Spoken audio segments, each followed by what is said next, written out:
Hi, I'm Cordy Simone, an animator, and I'm here to tell you how you can create a reflective shine in After Effects.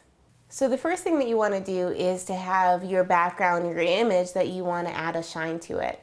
So in this case, the best way that I felt to show kind of a reflective shine would be to add it to water, to make the water seem like it's shining or reflecting a lit object above it.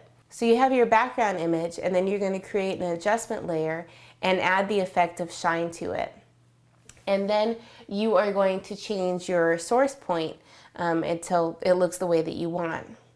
Next, you're going to apply a mask to that. And in this case, I created a circular mask, and then I expanded the mask, and then I also feathered the mask.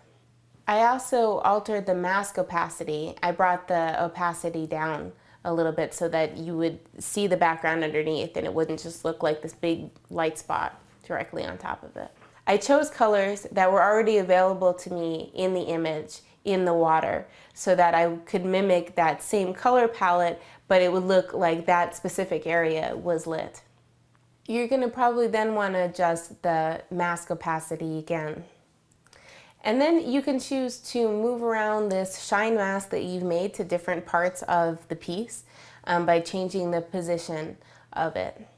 So that's one way that you can create a reflective shine in your images in After Effects using a mask.